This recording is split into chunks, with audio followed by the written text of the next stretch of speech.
The following compilation features unsettling and spine-chilling tales sourced from Reddit's horror communities. Reader discretion is strongly advised. These narratives may contain graphic descriptions, psychological distress, and themes that could unsettle sensitive individuals. Proceed with caution, as immersion into these eerie stories may provoke fear, unease, and sleep disturbances. Enter this realm of Reddit's creepy horror stories at your own risk, as the line between reality and the macabre may blur within these chilling narratives.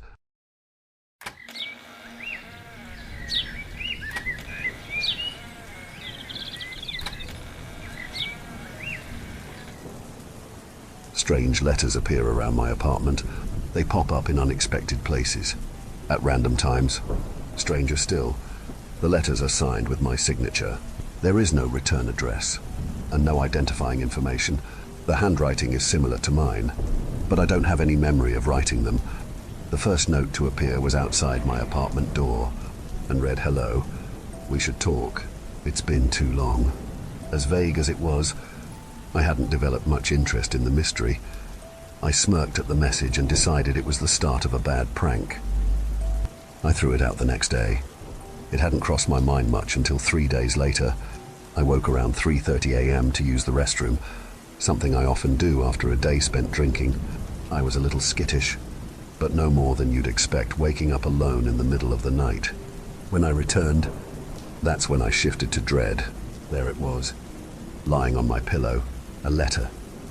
It was almost glowing, with a peculiar off-white color, and there was my signature, inscripted with a brilliant gold sheen.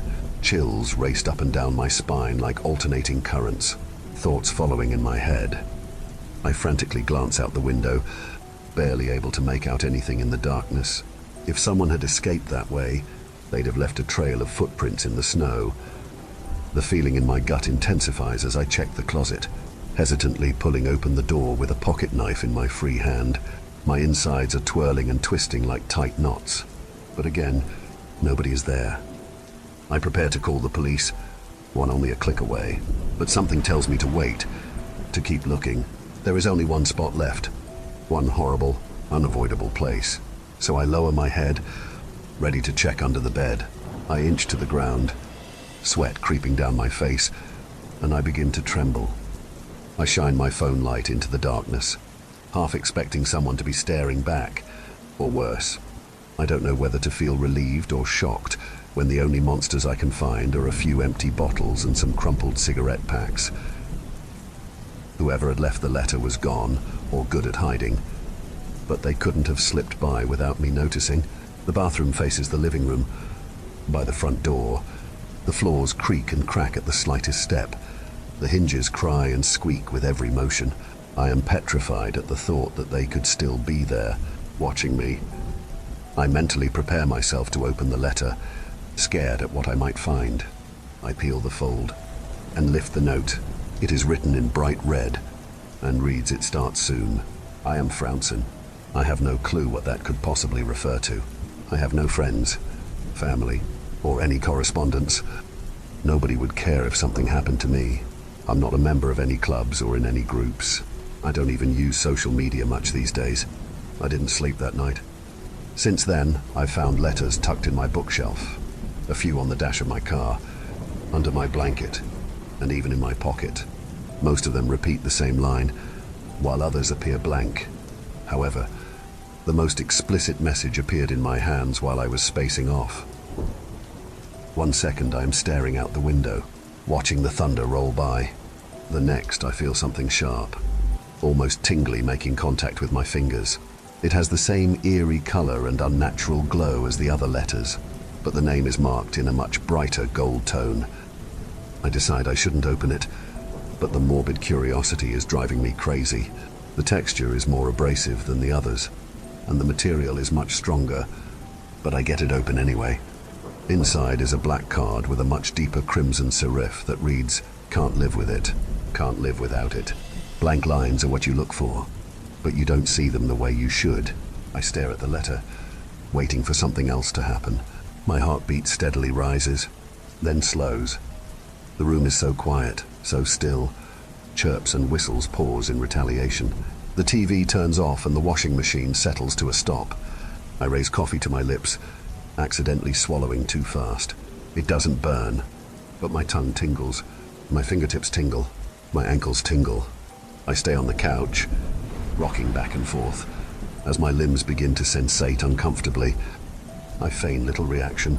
The room is feeling smaller and smaller with every passing tick of the clock. Then the silence ceases. The muted soundscape resigns to the hustle and bustle of cars honking, kids playing and birds cawing outside once more. Faux normalcy. The washing machine starts bumping the ground, shaking violently as if it were going to burst. The TV turns back on, but static reigns over the screen. Buzzing, cracking. I look back outside, and snow has begun to fall. Little drops paint the glass, crystallizing instantly on the cold surface. My misty breath obscures the image, so I wipe it with my sleeve. The snow is picking up faster, and the cars are lining up. The forecast didn't anticipate heavy snow for another month at least. As quickly as I wipe away the condensation, it reappears, so I give up on people watching. Looking at the television, the static is like snow of its own kind, blending and melding together in an unpredictable sequence. I'm used to visual snow, clouding my vision with subtle specks of what can only be described as thousands of tiny particles. But staring at the TV makes that disappear for a moment, replacing it with its own malady. So I look into it, losing track of my surroundings, focusing on something else's perspective. The chaos of the TV static is more consistent than my own. By the time I realize what I'm doing, the image has already returned to normal programming, and it's midnight. I am thirsty and very tired. I should feel more disturbed right now, but life is mundane, life is drab, smooth, and easily digested. I am alone, and I know that. Now I am unsure, and that fear is new and colored. I finally got some genuine rest that night, passing out as soon as I fell to the bed. Dreams come and go without much recollection, but that of a feeling of relief. I open my eyes in short cycles. Sunlight bleeds intensely through the blinds of my window, hitting my face. The red light commits me to wake, and I yawn with applause.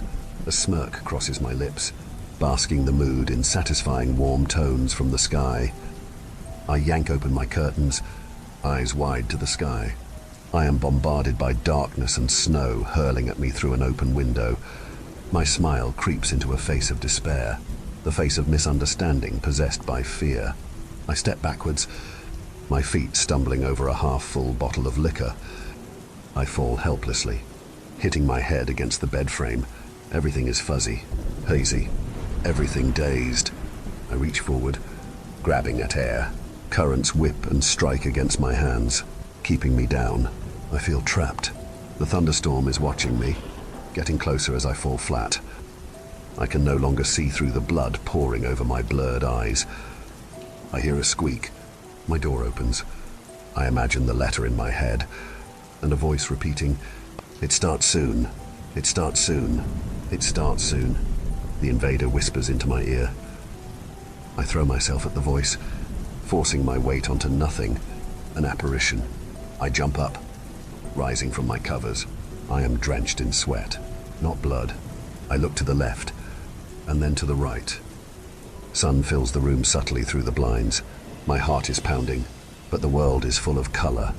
I sweep the blanket away, jumping out of bed, confronting the curtains. I begin to slowly pull them apart before committing with a sudden thrust. The sun outside is shining as bright and loud as ever. It blinds me as I meet its gaze, and I cover my face with my moistened arm. I breathe in, I exhale softly, then deeply, and I feel something painful against my heel.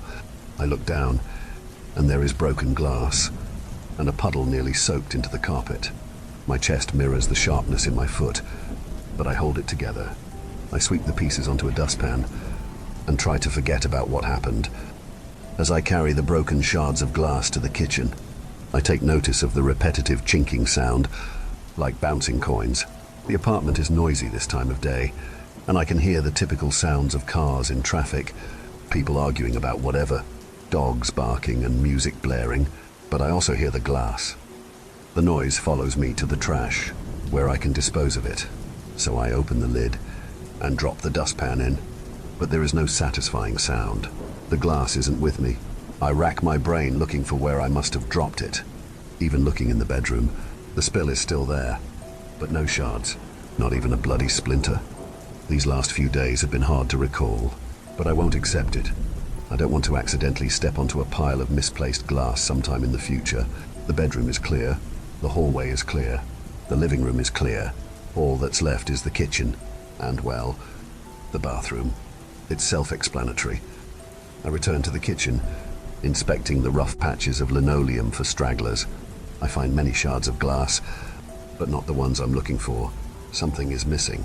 Anyone else would likely pick up what they could find and call it a job well done. But I can't. Not now. I sweep the floor, picking up lots of little bits and pieces of food and trash. But not what I need. My expedition is interrupted by a knock at the door. I never get visitors. I approach the door, checking the eye hole, and there is someone across the aisle, standing around. I open the door enough to peek my head out and ask if they had knocked on my door or at least seen who did. They tell me nobody has been there since they arrived, that they have been standing around for the last 5 minutes or so. All right, well, thanks anyway, I reply awkwardly. They don't respond. I shut the door quickly, feeling embarrassed for even asking. I place my head against the door and take another deep breath. I hear it again. A knock. A hard, deep knock. The type of knock you would feel if you were leaning against the door. It is coming from inside, the closet. The trembling returns. I'm no longer concerned with adventure or mystery, as much as getting as far away from this place as possible. I turn and start to twist the door handle, but it doesn't move. I pound on it, screaming for someone to help. I hear my neighbors talking as normal, going about their days, but they don't respond. I keep slamming the door, but it won't budge. I back up before running into it. My shoulder makes a snapping crunch as I smack against the metal. It doesn't feel broken, but it hurts. I hit the floor, crying for someone to hear me. Then the building goes quiet for a moment. Whispering follows, permeating the walls. I keep shouting at the top of my lungs. Footsteps soon come running up the stairs outside, but at the same time, the unknown knocking starts again, louder now. Outside, one of my neighbors begins to rattle the doorknob, twisting and turning it erratically. Then, a thud, and a creak, and another thud. Finally, a concerned woman charges through the doorway, the lock suddenly releasing and the knocking subsiding. She grabs me and asks what happened. Why was I screaming for help? Why was I banging on every wall and surface? I can't tell her. I don't know how to explain even if I could. She pulls her phone out, tapping the screen, then gesturing it to me. 911 ringing. I panic and hang up the phone. Her face grows shocked. She looks annoyed by this point, ready to leave me any moment if I can't cough up some answers. I make up a story so she'll stop asking questions I can't answer. I tell her that I had a mental breakdown, that I slipped and hurt my arm badly, and that she needs to drive me to the hospital. But apparently, she can't take me, because her car is in the shop. She offers to call an ambulance, but that makes my anxiety shoot even higher. She insists on staying with me for a moment, and I don't argue with her. It would be nice to have some company, especially with a woman, even if it is out of pity or neighborly concern. For a moment, I put fear behind me and focus on the girl. I have little success with women, but I try not to act weird. She asks if she can brew some coffee, and I accept after a round of games. I'm fine. That's kind. But I couldn't make you do that. I respond before inevitably accepting. I guess a cup would be fine. I tell her where the coffee beans are. They're premium. It is too strong. I feel that I am losing concentration on the matter at hand.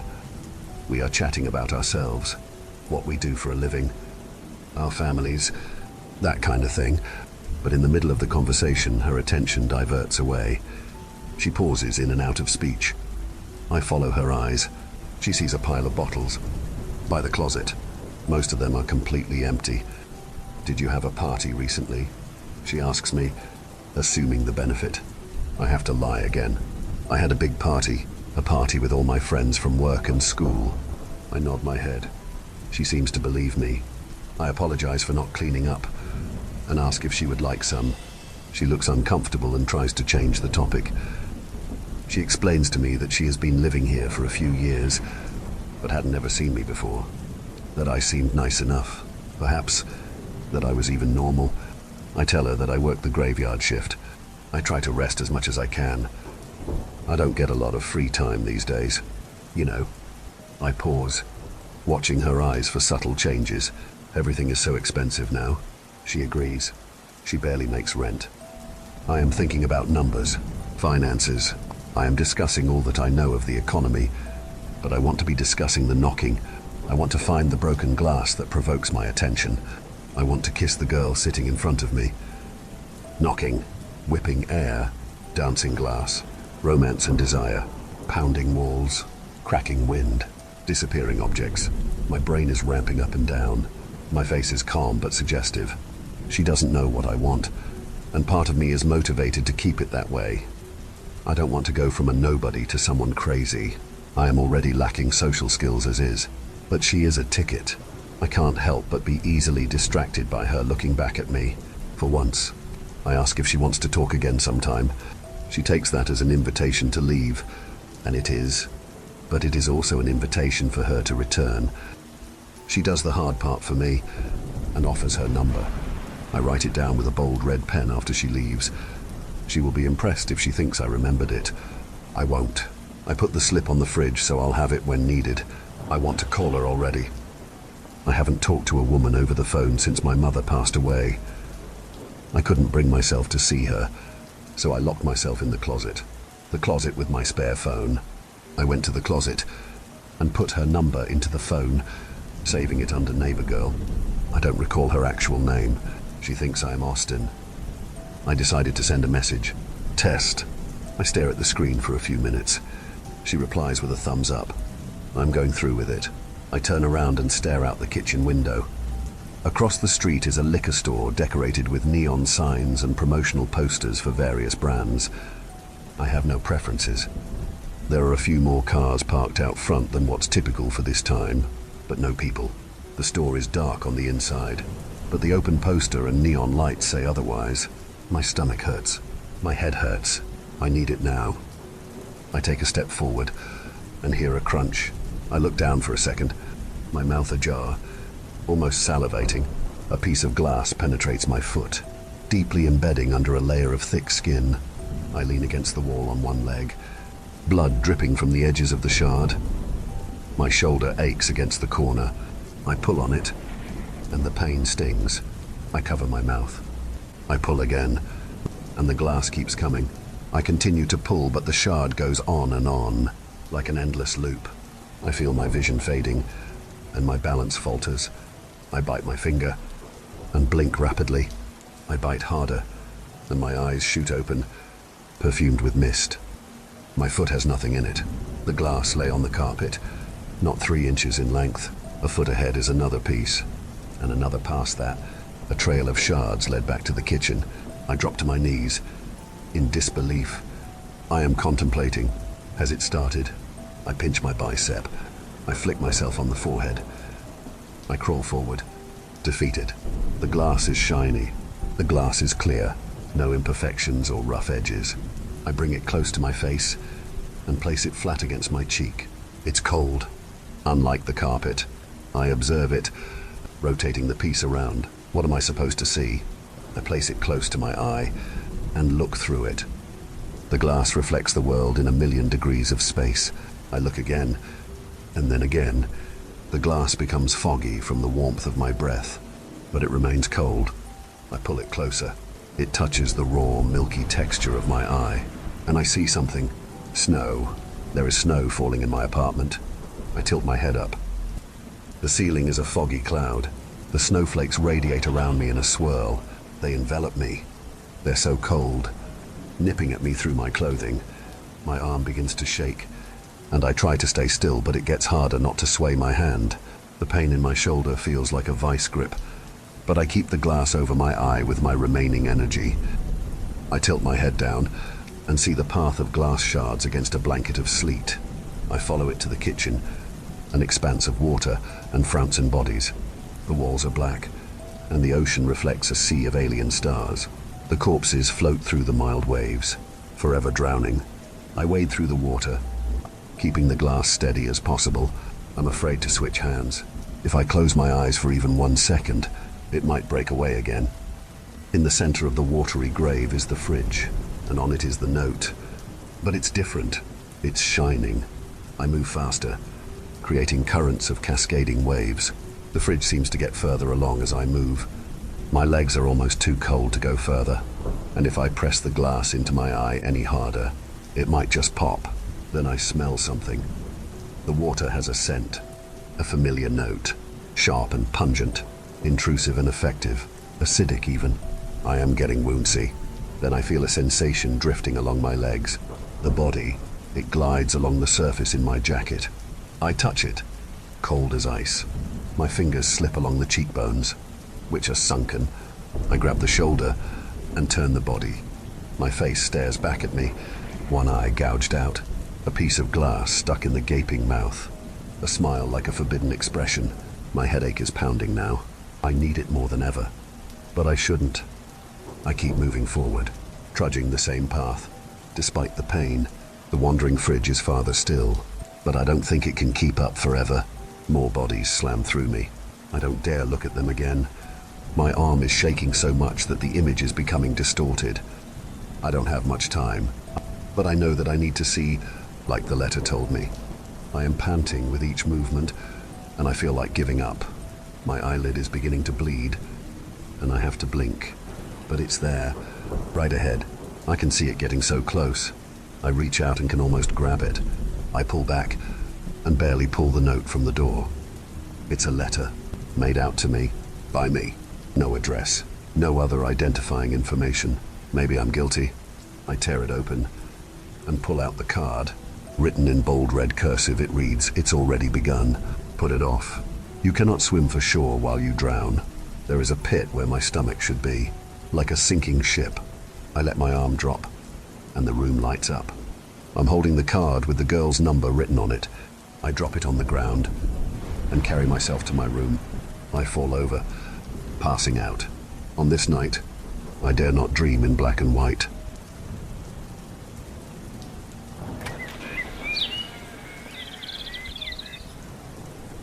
I worked as a staff member at a children's daycare many years ago.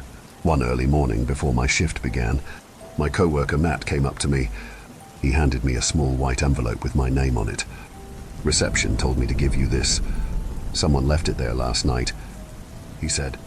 I opened the envelope and pulled out a note from inside. "Sorry I missed you." "Ah." I raised an eyebrow, trying to think of anyone I knew whose name started with an R. After pondering for a few minutes, I shrugged it off and tossed the papers in the trash. 3 days later, Matt delivered me another envelope with my name on it from reception early in the morning. "Your boyfriend sending you these?" he teased. "I don't have a boyfriend," I replied. "Then who was the tall, dark, handsome fella looking for you yesterday?" he asked. I opened it to find another note. "Sorry I missed you again. Ralph." I had no idea who Ralph was. "You saw who handed this into reception?" I asked Matt. "Yeah, a guy tried to hand this into reception last night at about 8. He went home earlier than usual, so I was the only one there. But I saw him, and I told him I'd keep it for you." "Weird," I said. "No idea who Ralph is. Never known any Ralphs." "What did he look like?" "Tall guy, black hair, looked in his mid-30s. His left eye looked a bit messed up. Otherwise, pretty good-looking guy. Objectively, was wearing a black leather jacket and a white shirt. Dark blue jeans, I think." I continued to look skeptical. "Doesn't ring a bell." I shook my head. "Okay." He chuckled and shrugged, then walked away. It sounded like he didn't believe me. The next Monday, Matt handed me an envelope once again. "This secret admirer of yours is persistent." He winked. I opened the envelope. "Looks like I missed you again. Ralph." This time, a telephone number was written on the back of the note. That night, I fiddled with the slip of paper as I sat alone in my living room. When the envelope came the first time, I dismissed it and went about my life. But this being the third time, I couldn't stop thinking about it the entire day. I finally entered the number into my mobile, took a deep breath, then tapped on the green call button. "Hello?" said a man's voice. "Is this Ralph?" I asked. "Speaking. And who is this?" he replied. "Hey, this is Tara," I said. "I got a few notes at my job from you. Were you looking for me?" He paused. "Oh yeah," he said, as if he had remembered something. "I wanted to talk to you. You see, my sister's moving here soon and she's in need of a daycare center that's open till late for my niece. I had a chat to reception and they said you're amazing with kids." "They said that?" I asked. "Yes. In fact, the lady at reception said your manner with kids was the best out of all the staff." He praised. "Well, I don't think that's true," I said, bashfully proud. "I'm sure you're being humble," he affirmed. "Anyway, are there any spaces left for my niece to join?" "I'll have to ask reception. We're in high demand this year." I paused. "Actually, don't you worry. I'll make it a point. I'm sure we'll be able to squeeze her in. Really appreciate you going out of your way to help, even out of working hours," he said, sounding relieved. "That's all right. Would it be possible for me to come and have a look at the daycare?" he asked. "Maybe you could give me a tour. I'm sure my niece will be in good hands with you. I just want to see the environment first." "Of course," I agreed without hesitation. "When is best for you?" "I don't want to take too much of your time, so I'll come when you're about to get off work. I usually stay pretty late. But how about next Thursday? I've got to leave early at 4-ish in the afternoon, so you can come at around 3:30. "Sure thing. See you then." The call left me with a pretty good impression of Ralph at the time. He sounded like a friendly guy who was just concerned about his niece's best interests. The following Thursday, Ralph showed up at the daycare. He was a tall, serious-looking man with black hair and a faint but noticeable scar running from his left eyebrow to his cheek. But the roughness faded when he smiled. My heart started racing as soon as I saw him, like a dumb schoolgirl with a crush. He greeted me at the reception, and I took him around the place, introducing him to Matt, our new co-worker Nisha, who had just started a week ago, and a few other people. He poked around in a few of the rooms for a while, and I thought he was just being thorough. "Looks great. She'll love it here," he said, as the tour came to a close. "Thanks so much." "You're welcome," I beamed, as we walked outside to leave and made it to the bus stop. "You seem really familiar with the place. You must have worked there for a while," he presumed. We boarded and sat next to each other. "Oh yes, it's been 5 years. Everyone's been lovely. But a smart, eloquent girl like you would make a lot more elsewhere. You'd be perfect in sales. I'd buy anything from you." I blushed. "That's very kind of you to say, but I love my job. I see myself staying here for as long as they let me." He raised his eyebrows and nodded. "You must have kids of your own, seeing how good you are with them," he stated. My stop was approaching, and I stood up while he remained seated. No, not yet anyway." "Good," he said. I laughed, thinking he was joking. "Yeah, they seem like a lot of work. I'd want to be a good mother. I didn't have the best upbringing. My parents abused drugs," I admitted. "I know," he said. His smile faded, and his expression went blank. I paused. "You do?" "Yeah, I know a lot more about you than you think.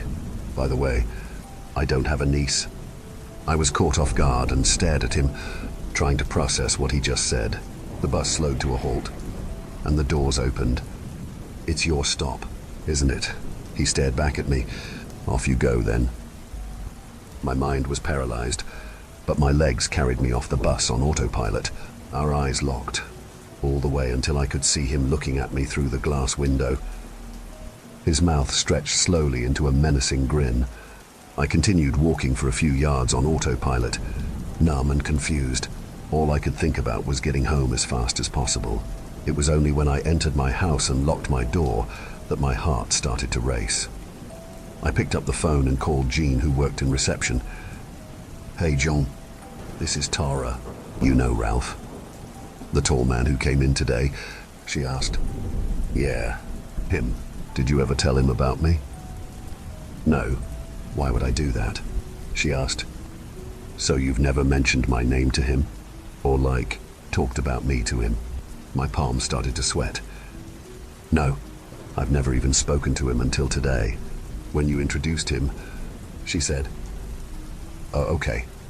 I hung up and sat in silence on my living room couch, contemplating.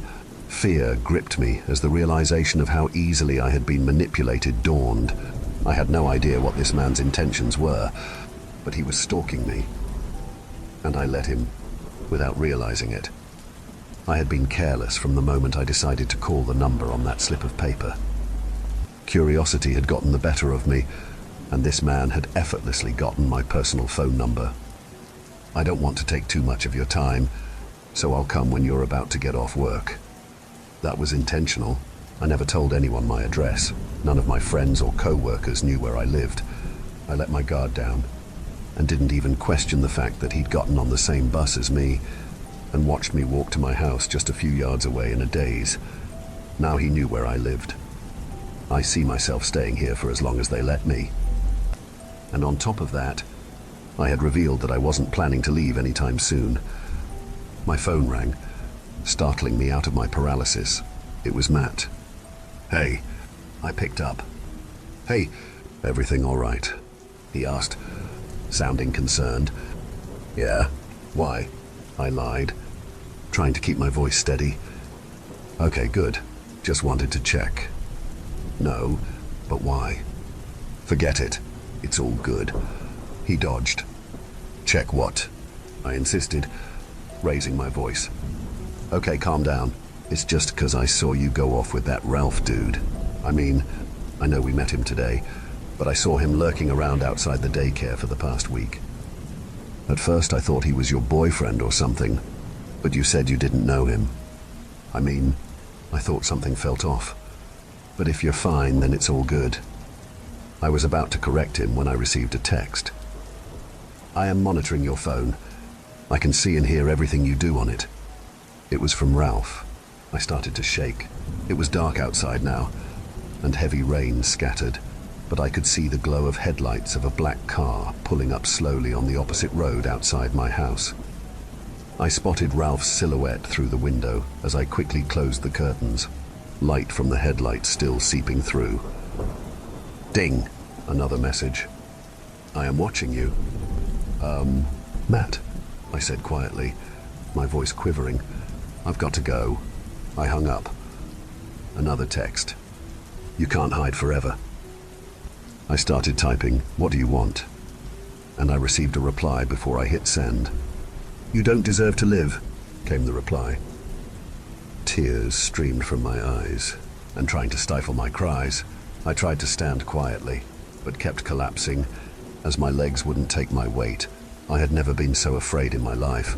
I had no idea what he had against me, or why he had suddenly turned threatening out of nowhere and even showed up at my property, but I didn't want to find out.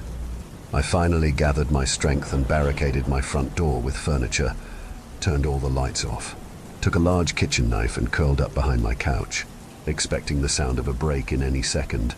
Perhaps I could have escaped through the back door, but I had the feeling he was watching my every move and would somehow catch me if I tried that.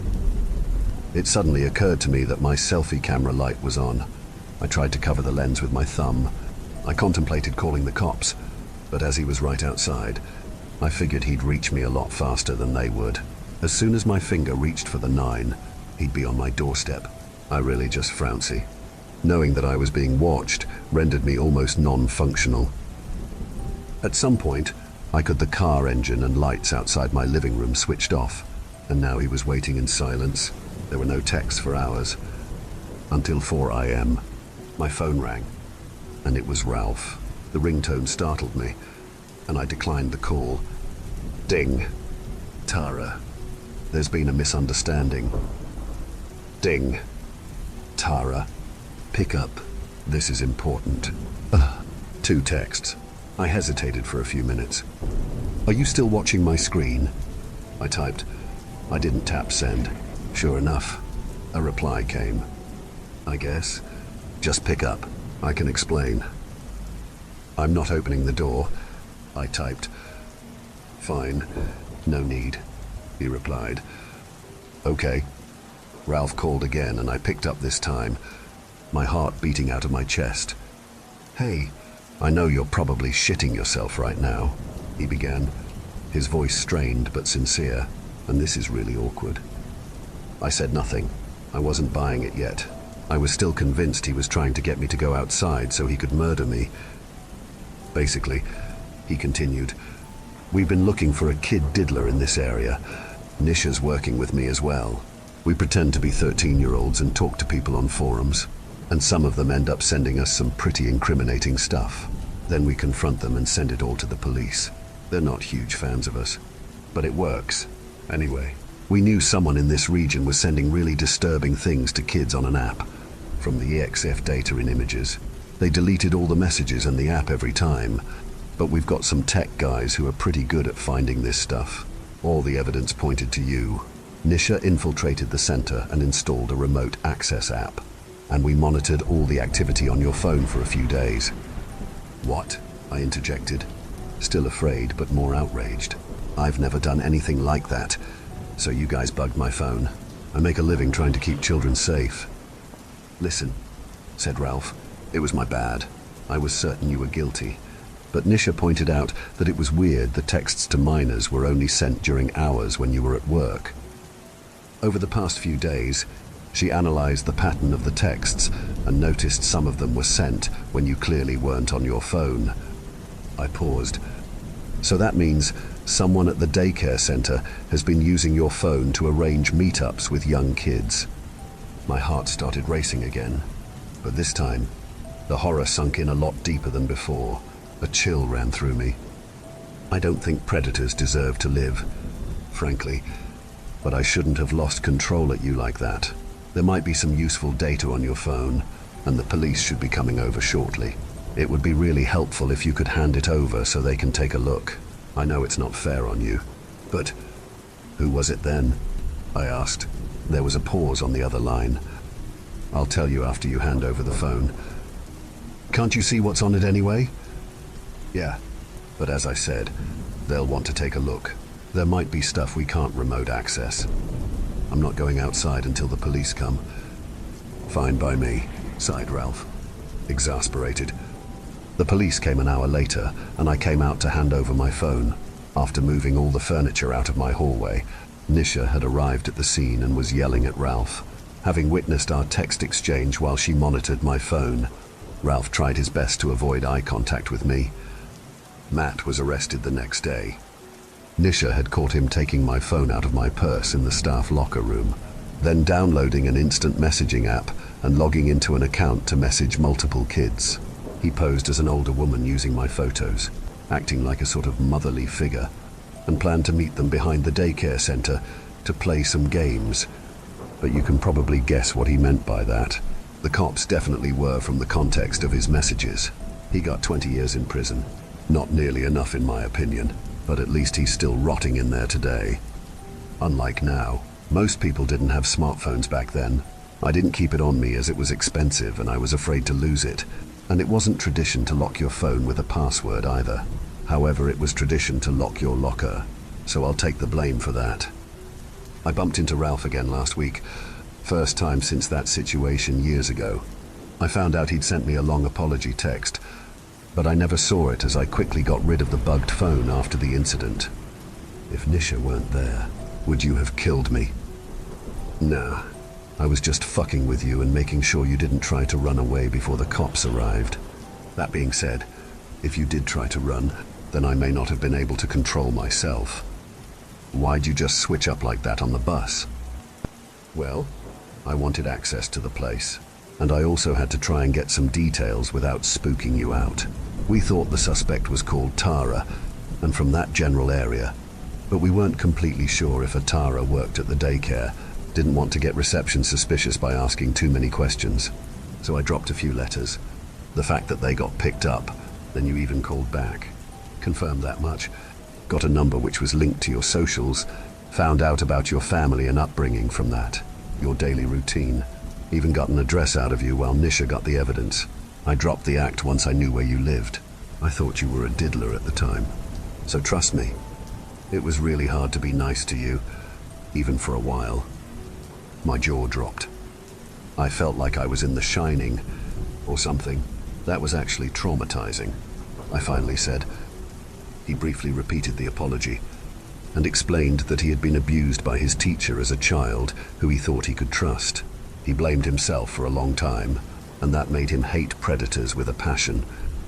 Well, hey, I said, I thought I could trust Matt.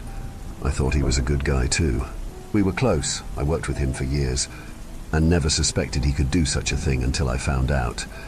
I said, difference is, I was a grown adult. Even I was duped, and he was working around kids daily. How can these evil monsters just hide in plain sight? I have trust issues to this day because of it. Yeah, he said, but to be honest, you're not that hard to dupe.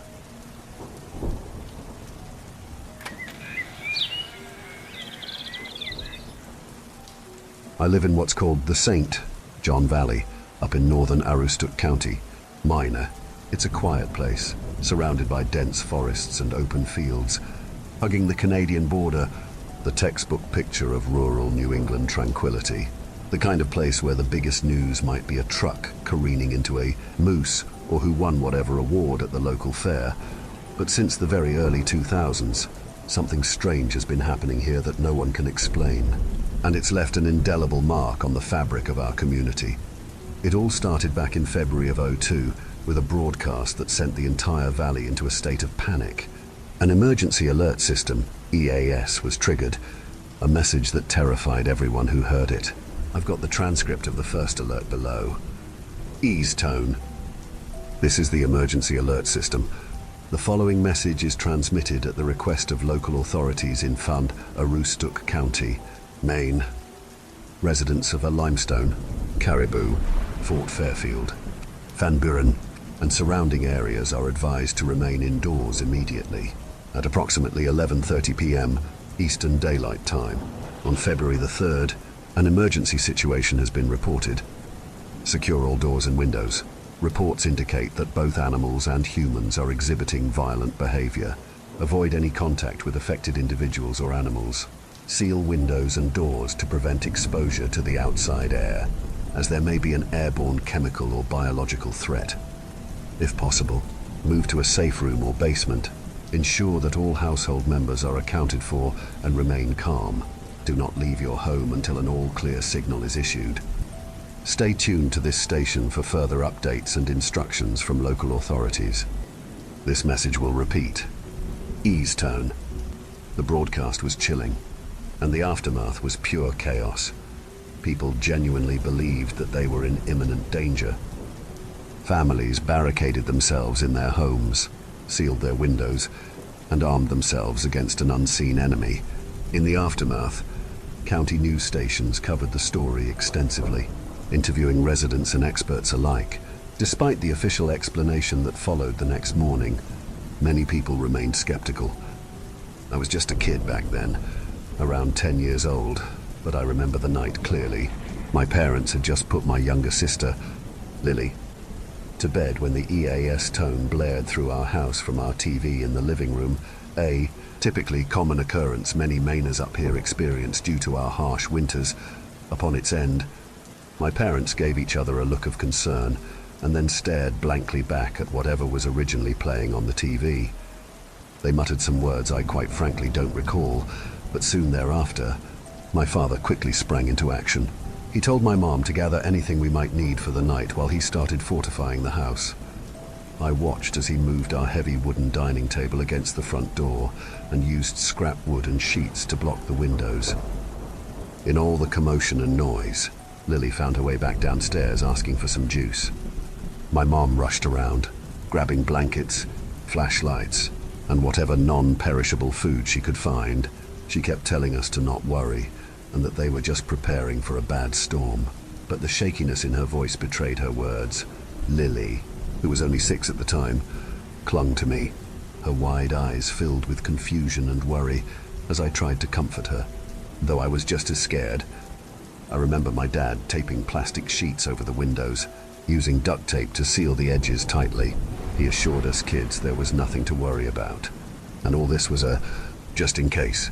My mom led us to the basement, where she had set up a makeshift shelter. The basement was dark and musty, filled with old boxes and forgotten belongings. It wasn't the most comforting place, but it felt safer than the open rooms upstairs. We huddled together on an old couch, wrapped in blankets. My dad kept his rifle close by, a precaution he hoped he wouldn't need. We listened to the radio for updates, the eerie silence punctuated only by the occasional creak of the house settling. Every noise outside made them jump, further fueling our imaginations to run wild with thoughts of what might be happening. As the hours passed with no further information, we began to relax slightly, though none of us dared to sleep until my parents eventually took turns keeping watch. Their faces etched with worry, Lily eventually drifted off, her head resting on my lap. I sat there, stroking her hair and trying to make sense of the situation.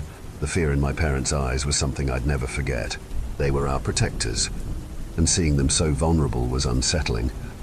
The all-clear broadcast finally came in the early hours of the morning, but it didn't bring much comfort.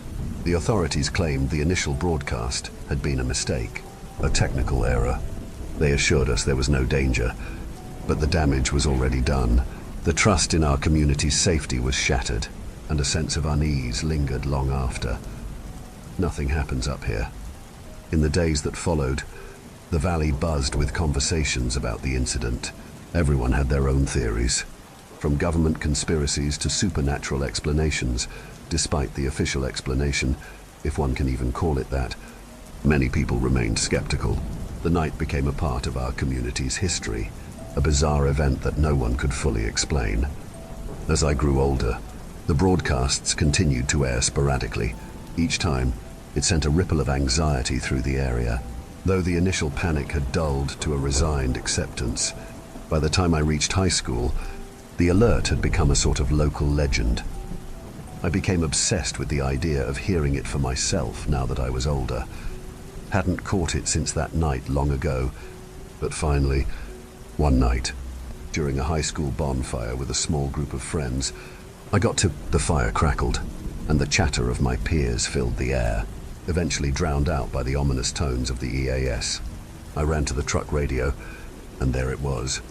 The atmosphere at the party shifted instantly. Conversation stopped, and a hush fell over the group as we listened in stunned silence. The broadcast ended, and we all looked at each other, a mix of fear and excitement in our eyes. It felt surreal, like witnessing a piece of history that had come to life right before us.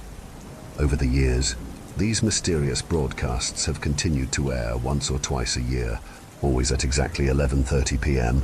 The residents of Aroostook County eventually grew indifferent. The initial panic subsided, and the broadcast faded into local legend, something to be talked about at late-night gatherings and around campfires. People began to treat it like a strange, unexplainable quirk of sorts, a story to tell newcomers and a curiosity for visitors to the area, a funny prank of sorts if you happen to tell a newcomer just before one happens to air. But not for me. The mystery of these broadcasts gnawed at me, and it's why I ended up here, at WQHR as a board operator. I hoped working here at the local radio station might help me uncover some truth. I pretty much had no choice but to listen to the radio while I worked 10 hours a day. Audio engineering had been a hobby of mine, and something I've hoped to get into for some time now, at least since I graduated. But I also figured it may be a good place to begin my investigation. Eventually, while on shift, I ended up catching the second of the 2 alerts that occurred that night. It was similar to the first, but with just enough new information to further reignite my obsession. I don't remember if I mentioned there were multiple, but this one I had never heard, even back when I was a scared little boy in my parents' basement. I guess I must have dozed off. Though I have, of course, Heard about it in passing, but anyways, here's the second transcript. Ease tone. This is the emergency alert system. The following message is transmitted at the request of local authorities in Aroostook County, Maine. Residents of our Limestone, Caribou, Fort Fairfield, Van Buren, and surrounding areas are advised that the emergency situation reported earlier continues to persist as of 3:15 a.m. Eastern Standard Time, February the 4th. Residents must remain indoors and ensure all doors and windows are locked. Recent reports suggest that the emergency may involve a hazardous airborne agent, which may be contributing to violent behavior in animals and humans. Seal all openings, including windows and vents, using tape or plastic sheeting to prevent exposure to outside air. Avoid using air conditioning or heating systems that draw in outside air. Keep communication devices charged and nearby for further updates. Authorities are actively working to identify the source and nature of this emergency. An all-clear signal will be issued once it is safe to resume normal activities. Please remain on this station for ongoing updates. This message will repeat. Ease tone. The eeriness of this second alert left me more determined than ever to find out what's going on. Thing is, everyone in the great state of Maine already knows about these broadcasts. They've been happening at random for over 2 decades. But why in the world has nobody been able to solve this? Or seems to even really care for that matter? 20+ years later, nothing. Not a zip. The first couple days or so after the broadcasts began, people were genuinely frightened. Some took the warning seriously, like my parents. For instance, locking themselves in their homes, sealing windows, and waiting for the all-clear that came the next morning.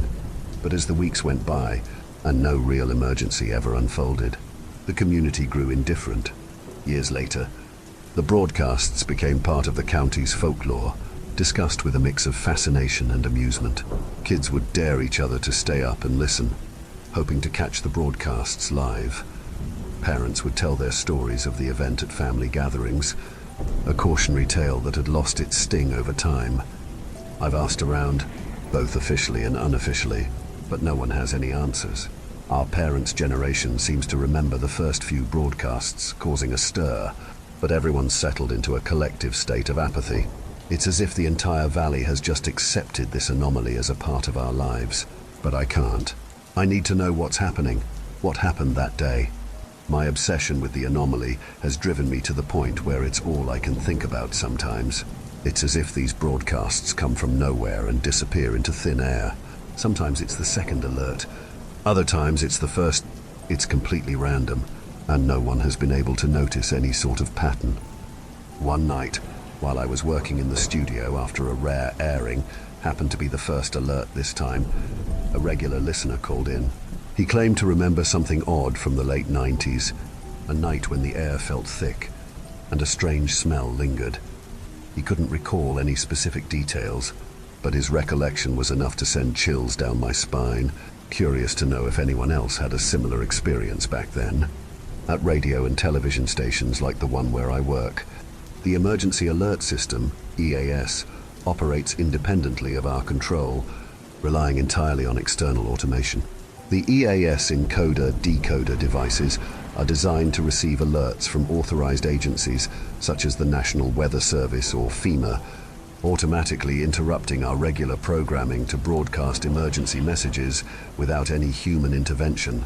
It's basically intended to ensure that urgent information reaches the public swiftly and efficiently. Yet, the persistent broadcasts have baffled both the valley and its local authorities for years. Despite our repeated inquiries, FEMA insists they have no clue what these unauthorized messages are and claim they have no knowledge of their origin. The situation has raised concerns about public safety, prompting local authorities to reach out to the FBI for an investigation. However, the FBI reportedly declined, further leaving us in the dark, though the unexpected refusal had only intensified my speculation. Mind you, this was only 6 months ago. My goal is to solve this mystery, not only to understand the source of these unexplained events, but also to uncover any hidden truths that might be behind them. The dismissive stance of the FBI and the lack of clarity from official channels have only fueled my resolve to dig deeper. With no clear leads from the authorities, I am left to rely on my own investigation, determined to piece together this puzzle and bring clarity to this ongoing, whatever this is. I've considered all sorts of possibilities: government experiments, supernatural occurrences, mass hallucinations, or hysteria. Each theory seems more far-fetched than the last. But in a world where the impossible sometimes happens, who's to say what's too crazy to believe? I've spent countless hours looking for similar cases, looking for any pattern or connection that could explain our predicament. For lack of a better word, searched internet forums, nothing even remotely close. I've even reached out to experts in various fields, psychologists, historians, conspiracy theorists, but no one has been able to provide a satisfactory explanation. There are some nights I can barely sleep, my mind racing with possibilities and theories. I've considered the idea of mass hypnosis or some sort of conditioning, where an entire community is conditioned to forget certain events. It sounds far-fetched, but the more I think about it, the less I'm willing to dismiss any possibilities. What if those initial broadcasts were part of an experiment, and we were the unwitting subjects? Or what if I'm just crazy, and this somehow was some sort of error? I've even considered setting up recording equipment to capture the broadcasts in real time, in case there are subtle nuances or hidden messages that we haven't noticed. Might be a good idea. Actually, I'll keep you all updated on that. It's just hard with how infrequent they occur, nor do I think my boss would appreciate that, in all honesty. My obsession has taken a toll on my personal life as well. Friends and family have grown concerned about my fixation on the long-since-past event. They tell me to let it go, to move on and accept that some mysteries are meant to remain unsolved. But I can't shake the feeling that there's something important here, something that needs to be uncovered. One theory that keeps nagging at me is the possibility of a cover-up. What if the initial panic in 2002 was justified, and the follow-up broadcast claiming it was a mistake was part of an effort to keep us in the dark? What if there was an actual emergency, and those in charge have been suppressing the truth ever since? The thought sends shivers down my spine, but it's a possibility I can't ignore. So, I'm turning to you, the people of the internet. Have any of you experienced anything at all similar in your area? Do you have any theories about what could be causing these broadcasts? And more importantly, how can I go about uncovering more info? I'm desperate for answers and willing to try anything at this point. Whether it's similar experiences from your own lives, wild theories, or practical advice on how to investigate further, I'm all ears. My investigation isn't just a hobby. It's become my life's mission. I've dedicated myself to uncovering and solving this mystery.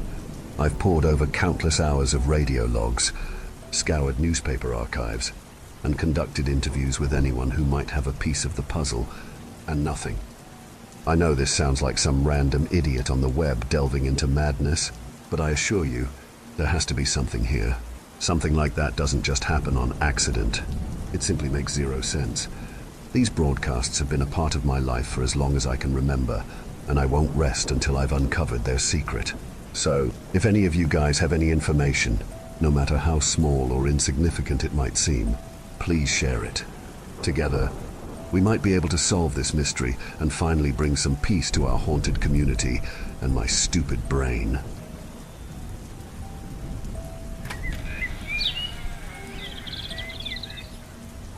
I saw the time on the digital clock, 2:59 a.m. I rolled over and went back to sleep. That's why we were having a sleepover at Pilar's house.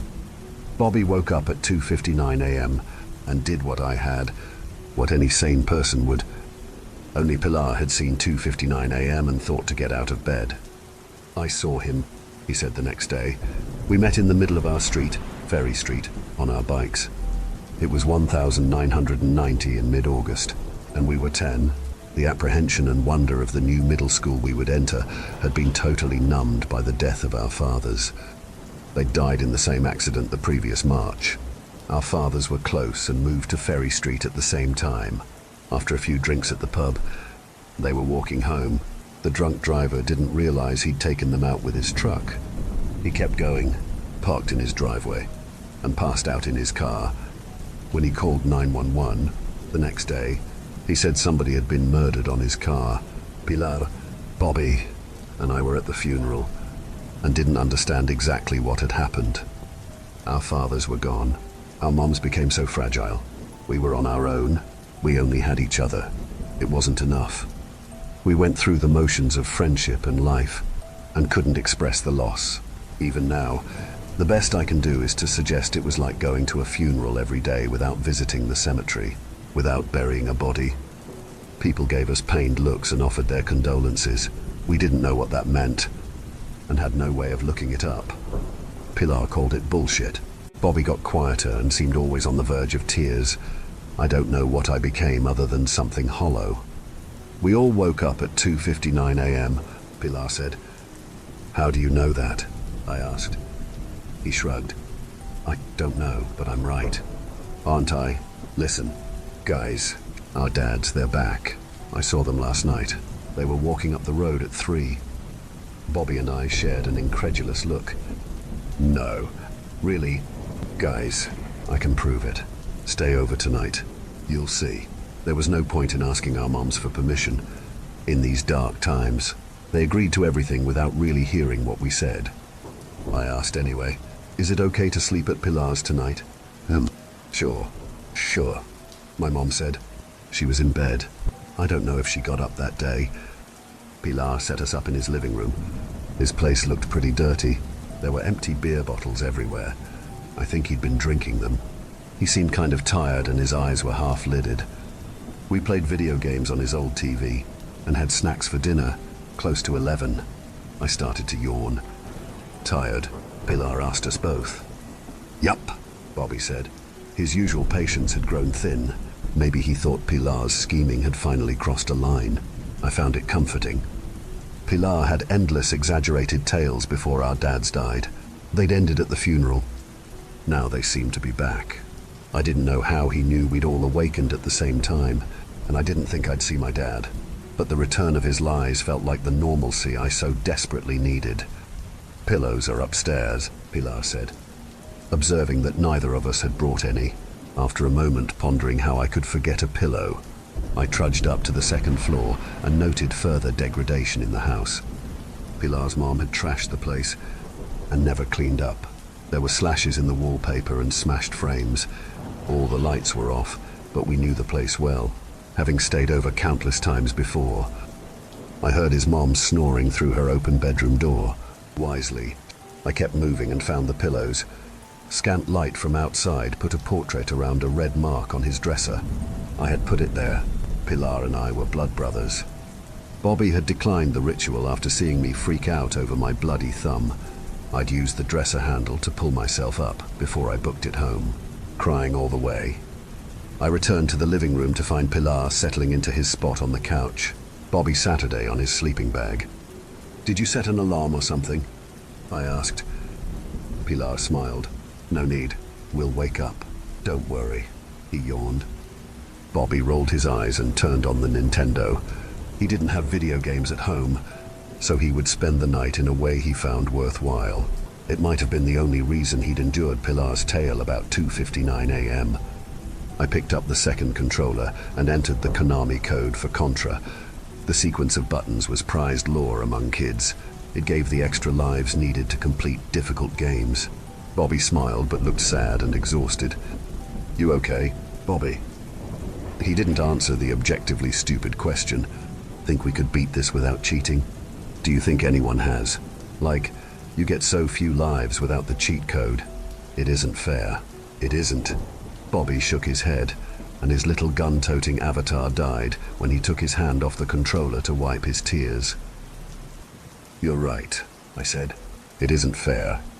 We played for a few hours and agreed to sleep, believing strongly in the possibility that Pilar would wake us up at 2:59 in order to do something stupid. I love him. You know, Bobby said, and I fucking hate his guts. We were both in our sleeping bags, staring at the white ceiling. Pilar, I asked, but Bobby didn't answer. I figured he went to sleep, so I did the same. 2:59 a.m. came next.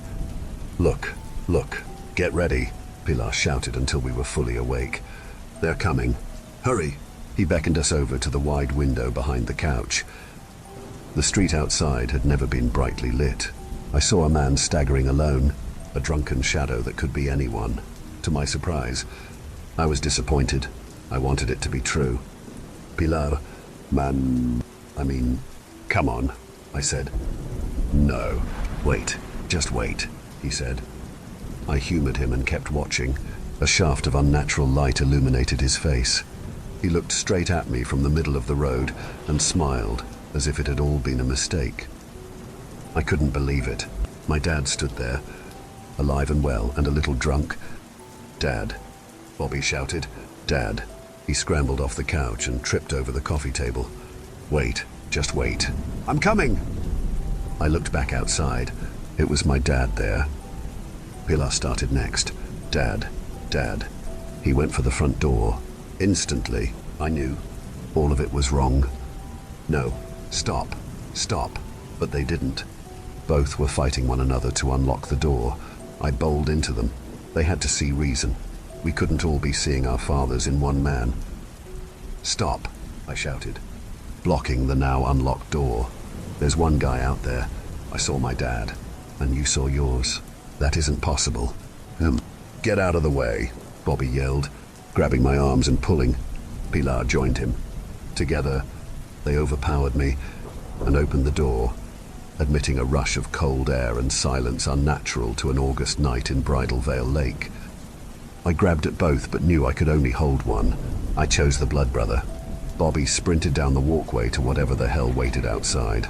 I saw the shadow kneel and open its arms, its face gone, indistinct in the dark, and certainly not any of our fathers. Pilar and I fell to the floor. I managed to entangle him and kick shut the door. When I did, we both heard the anguished cry from Bobby. A strangled, futile plea followed, which made Pilar and I look at one another. He's gone, Pilar said. He's gone. Oh my God. I pushed him away. I opened the door and it was true. The man, the thing that had appeared as my father and Pilar's and Bobby's, was gone. So was Bobby. No sign of either remained. The unusual quiet ceased, and the night resumed its cadence of crickets and traffic in the distance. I went inside. My hands were trembling, but I felt detached from the world and my body. You saved me, Pilar said flatly. He closed the door and reached over my shoulder to lock it. He went into the living room and found his sleeping bag. Somehow, he rolled over and went to sleep. I didn't know what to do. I Saturday on the floor. When bad things happened, I used to go to my parents. It's not that our moms didn't care. They couldn't anymore. Too much had happened. That's why I did nothing too. There was nobody to tell. If I tried, I predicted only more absent-minded acknowledgement that I had spoken. Bobby's gone, I'd say. Sure, Mom would say, and I'd still be on my own. I still wouldn't know what to do. I don't know right now, and it's 34 years after the fact. Guess that's why I'm writing about it. I left Pilar's at the first sign of dawn and found sleep as easily as he had when I woke up. It was late in the afternoon. I ate waffles for supper and played Nintendo into the night. I didn't see my mom. When I heard her crying, I closed the door. Bobby's mom didn't call the police. She didn't come to our place or Pilar's to look for him. Sleeping that night was difficult. I stared out the window and the digital clock on my nightstand. I had no intention of staying up until 2:59 a.m., but that's what I did. At 2:45 a.m., Pilar left his house and crossed the street to mine. He had a coil of rope and a baseball bat. He knocked on the door rapidly and shouted my name. I ran downstairs, worried he'd wake up my mom. What the hell? Man, it felt weird to talk. I hadn't said a word since the previous night. Dude, he yelled, open the door. I got a plan. I reached for the doorknob but hesitated and looked at my hand for no good reason. Why do you have rope and a bat? Pilar. What? He asked. I can barely hear you. Open the door! Pilar, I said. Why do you have that stuff with you? He didn't say anything straight away. And then, we're gonna get that thing. We're gonna get Bobby back. Come on. I could picture Bobby rolling his eyes. Another wacky scheme by Pilar. Man, I said, I can't. I didn't have it in me to face whatever we'd seen last night. And I didn't think a rope, bat, or nuclear bomb would be enough to bring Bobby back. He was gone.